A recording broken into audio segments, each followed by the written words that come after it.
आमचा मोठा मुलगा वैभव याच्याबद्दल थोडं सांगतो. आमचे पहिले अपत्य साधारण 10 सप्टेंबरच्या आसपास जन्माला येईल अशी तारीख डॉक्टरांनी म्हणजे डॉक्टर हेमलता जोशी यांनी वर्तवली होती. तो दिवस उगवला तरी तशी काही लक्षणे बिलकुल दिसत नव्हती. त्या दिवशी पनवेलहून घरी यायला मला उशीर होणार होता. संध्याकाळी अंजूला जरा अस्वस्थ वाटू लागले. उगाच आवेळी दवाखान्यात धाव घ्यायची वेळ यायला नको म्हणून साधारण रात्री 8:45-9च्या सुमारास आई अंजलीला घेऊन जोशीबाईंच्या आशीर्वाद नर्सिंग होममध्ये घेऊन गेली आणि रात्री ठीक 11:15 वाजता आमच्या मोठ्या मुलाचा जन्म झाला. तारीख चुकली नाही.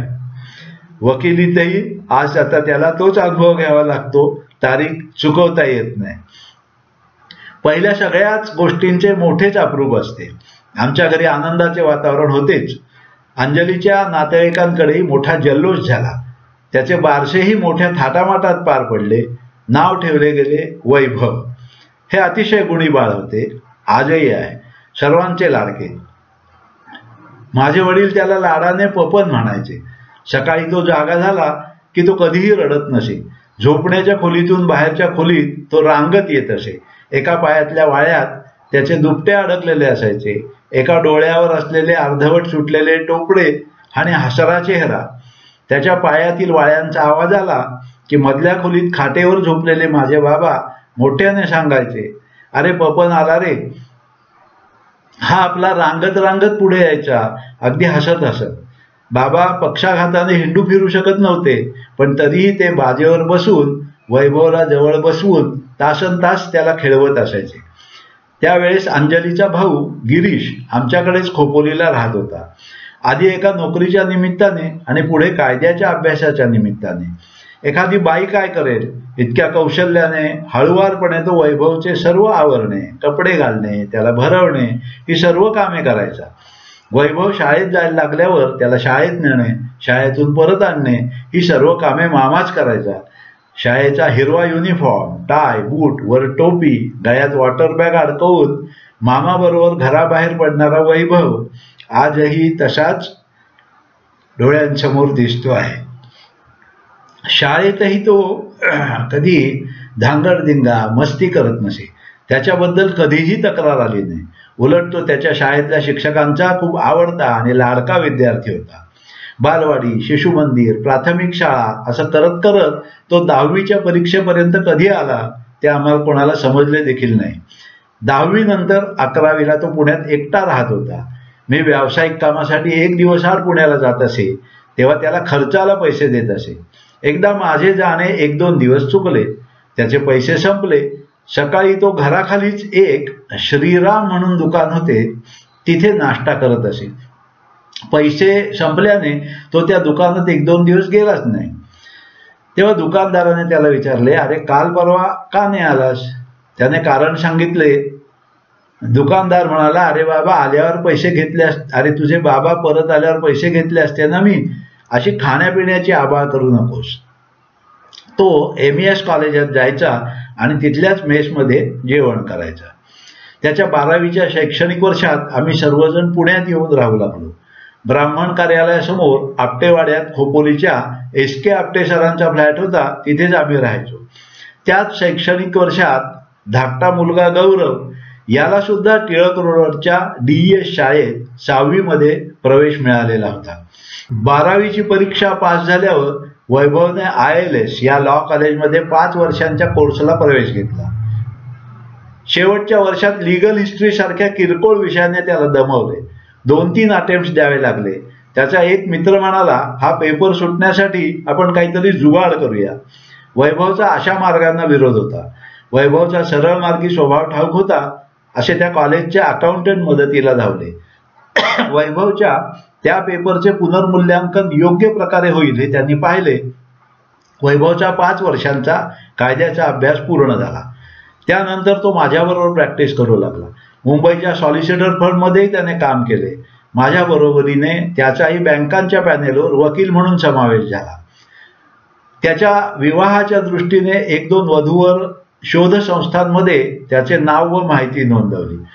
पुण्या मुंबईच्या मुलींच्याच काय, कोकणातील उपवर मुली आणि बऱ्याचदा त्यांचे पालक यांच्या एकंदरीत शैक्षणिक आणि सांपत्तिक अपेक्षा ऐकून आणि वाचून आम्ही फार हक्कून गेलो होतो. सहज म्हणून याचा विवाह कधी होईल हे विचारण्यासाठी त्याची पत्रिका जवळच राहणारे विवेक गोडबोले म्हणून होते, त्यांना दाखवली. ते म्हणाले, कशाला कोकणात आणि इतरत्र शोध घेते आहे, पुण्यातलीच मुलगी मिळेल आणि एका वर्षात विवाह होऊनही जाईल. ऐकायला छान वाटले, पण विश्वास बसत नव्हता. एवढ्यात वैभवचा मामा मनोज लिमये याचा फोन आला. तो म्हणाला, त्याचा एक मित्र नुकताच परदेशातली नोकरी सोडून पुण्याला आलेला आहे. त्याची मुलगी भरतनाट्यम मधली शेवटची परीक्षा पास झालेली आहे. तिचे यंदा लग्न करायचा त्यांचा विचार आहे. बघा एकमेकांना विचारून, जमले तर जमले. मुलगी होती धनकवडीच्या नितीन गोडबोले यांची मुलगी सायली. खरं तर तिची माहिती एका विवाह संस्थेच्या वेबसाईटवर पाहिलेली होती, पण ती भरतनाट्यम याच क्षेत्रात करिअर करणार असेल तर कसे जमणार असा विचार करून आम्ही काही प्रयत्न केलेला नव्हता. समक्ष भेटगाठ झाल्यावर गैरसमज दूर झाला. आश्चर्य म्हणजे लग्नाचे पक्के ठरण्यापूर्वी सायलीच्या माहेरचे कोणीही आमचे घर बघायलाही येऊन गेलेले नव्हते. मुलाला प्राप्ती किती असले कोणते प्रश्न विचारल्याशिवायच लग्न ठरले आणि 7 एप्रिल 2012 रोजी वैभव आणि सायली यांचा विवाह थाटात पार पडला. 2013 मध्ये त्यांच्या संसारात आनंदाची बातमी आली. नातवंडाची चाहूल सगळ्यांनाच सुखावून गेली, पण 5-6 महिन्यांनी सायलीच जरा अशक्त व्हायला लागली. मग सोनोग्राफी आणि औषधोपचार यांचा फेरा सुरू झाला. आम्ही सर्वच जण जरा धास्तावून गेलो होतो. शेवटच्या महिन्यातल्या सोनोग्राफी नंतर ठरले, सिझेरियन करावे लागणार. डॉक्टरांनी तातडीने तारीख ठरवली. ज्योतिष विषयक विचार करता एखादा दिवस पुढे नेता येणार नाही का असे आम्ही विचारले. डॉक्टरांनी ठाम नकार दिला. 5 मार्च 2014 ही तारीख नक्की झाली. आम्ही दोनही घरच्या मंडळींनी सकाळपासूनच दवाखान्यात गर्दी केली. अंजली कसला तरी स्तोत्रपाठ आणि जप करीत बसली. इतर सर्वजणही जरा चिंतेतच बसलेले होतो. एवढ्यात डॉक्टर ऑपरेशन थिएटरमधून बाहेर आले. म्हणाले, पाटणकर, अभिनंदन, मुलगा झालाय. ठरल्याप्रमाणे आजच ऑपरेशन केले म्हणून बरे झाले. नंतर कदाचित सगळे क्रिटिकल झाले असते. बाळंतीण सुखरूप आहेत. सर्वांनीच एकदम जल्लोष केला. जो तो आपापल्या नातेवाईकाला फोन करून ही आनंदाची बातमी देऊ लागला. दवाखान्यात अगदी क्रिकेट मॅच पाहणाऱ्या प्रेक्षकांसारखा गलका झाला. शेवटी डॉक्टरांनी बाहेर येऊन शांतता राखा असा दम दिला. तिथेच पेढेही वाटण्यात आले. पण सायली आणि नातू यांना प्रत्यक्ष बघेपर्यंत आमच्या जीवात जीव नव्हता. उबदार दिव्यांच्या प्रकाशात हळूवार हालचाल करणाऱ्या त्या नवागताचे मी लांबूनच मुखदर्शन घेतले. पुनर्जन्म म्हणजे तरी काय, या नातवंडांच्या रूपाने पुढे चालत राहिलेली वंशवेल. यथावकाश माझ्या पहिल्या नातवाचे नामकरण झाले, सौरभ. या दुधावरच्या साईमुळे पुन्हा खूप लहान होता आले. त्याचे उपडे वळून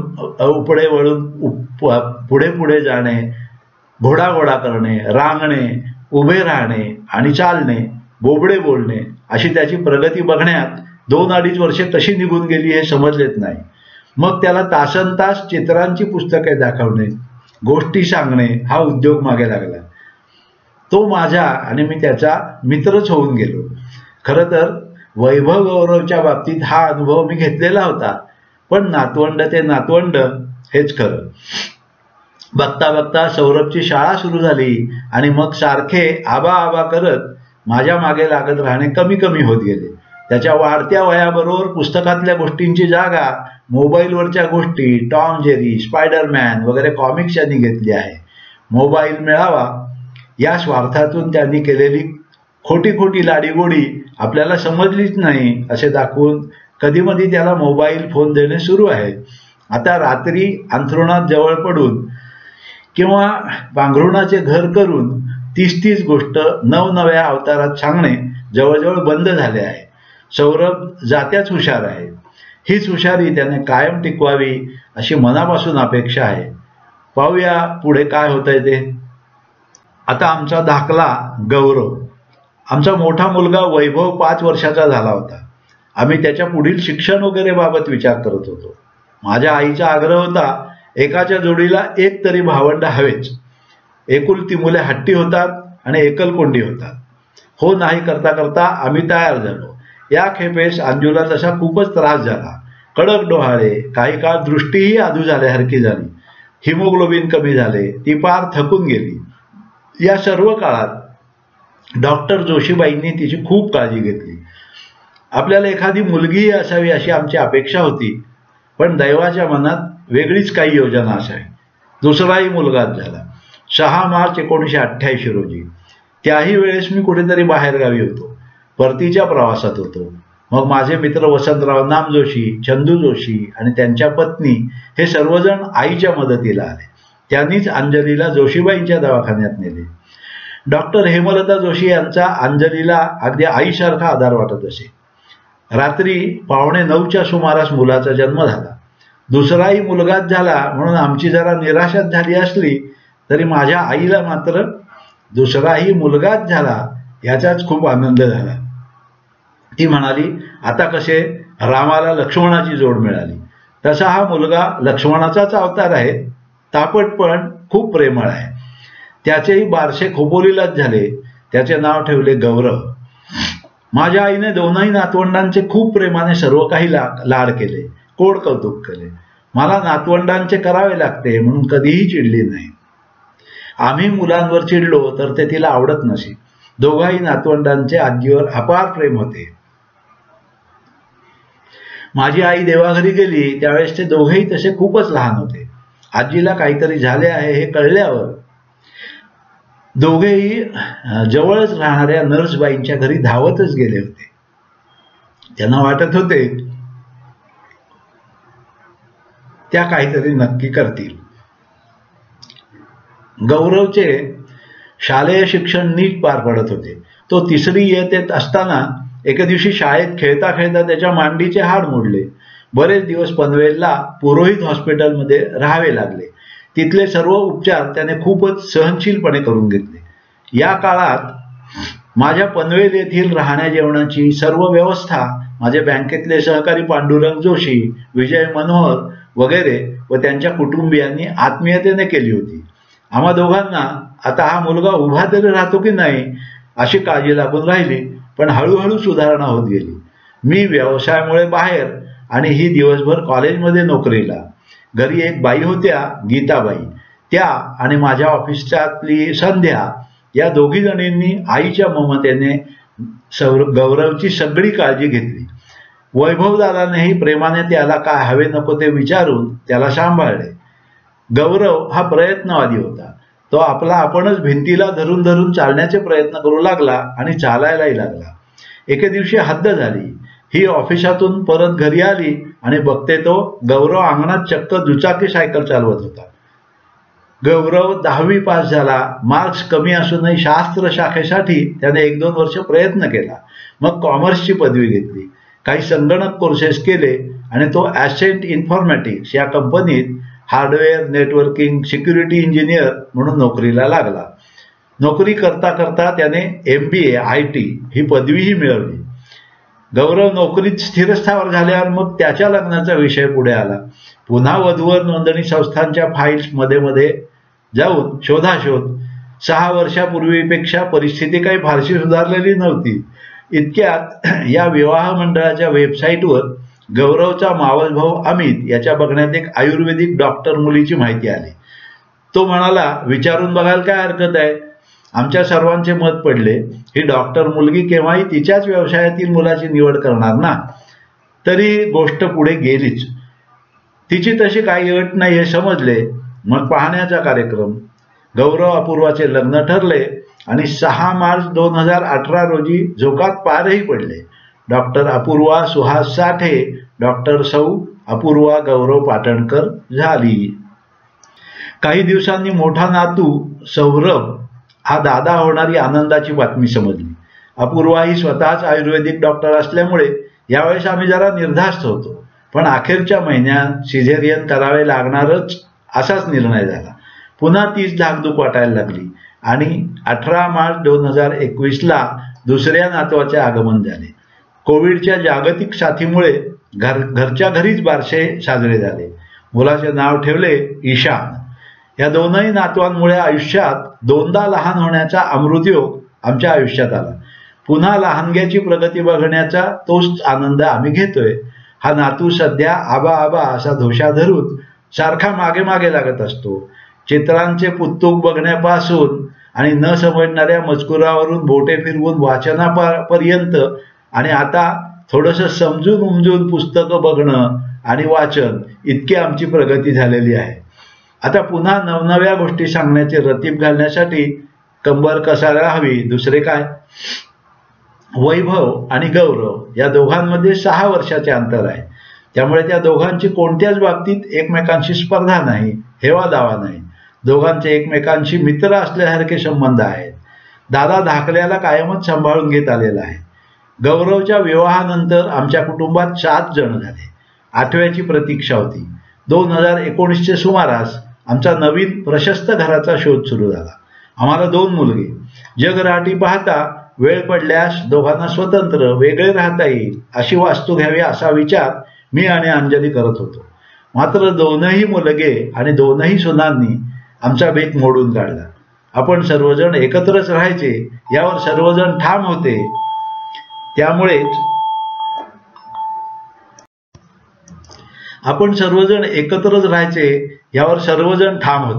त्यामुळे आता आम्ही राहत आहोत ती श्रीकृपा नावाची वास्तू उभी राहिलेली आहे. सायली आणि अपूर्वा आमच्या मुली असल्यासारखेच आमच्यावर प्रेम करतात. आम्हाला काय हवे नको ते बघतात. मुले, सुना, नातवंडे आणि आम्ही दोघे यांचे खरोखरीच गुण्यागोविंदाने नांदणारे असे हे एकत्र कुटुंब आहे. ते तसेच हसते खेळते आनंदात राहो हीच ईश्वरचरणी प्रार्थना आहे. सायली अंजलीच्या शिस्तीत तयार झाली आहेच. अपूर्वाही हळूहळू तयार होते आहे. थोडक्यात काय तर माझी आई आणि अंजू यांचे संसार चक्र आणखी एक आवर्तन घेत आहे. आयुष्यात समाधान समाधान म्हणजे तरी दुसरे काय असते? तर अशी ही मी, अंजू, वैभव, सायली, गौरव, अपूर्वा, सौरभ आणि ईशान अशा आमच्या कुटुंबाची आजवरची गोष्ट आहे. आमच्या या इझीबज चॅनलला आपण भेट दिलीत, आमचा व्हिडिओ पाहिलात याबद्दल खूप खूप धन्यवाद आणि आपला खूप आभारी आहे. तुम्हाला यातले व्हिडिओ आवडले तर आवर्जून लाईक करायला विसरू नका. तुमचं प्रोत्साहन हीच आमची ताकद आहे. तुमच्या संपर्कातील व्यक्तींना आणि ग्रुपवर हे व्हिडिओ फॉरवर्ड करायला विसरू नका. आणि मुख्य म्हणजे आमचं चॅनेल सबस्क्राईब करा अशी विनंती आहे. पुन्हा एकदा धन्यवाद, आभार.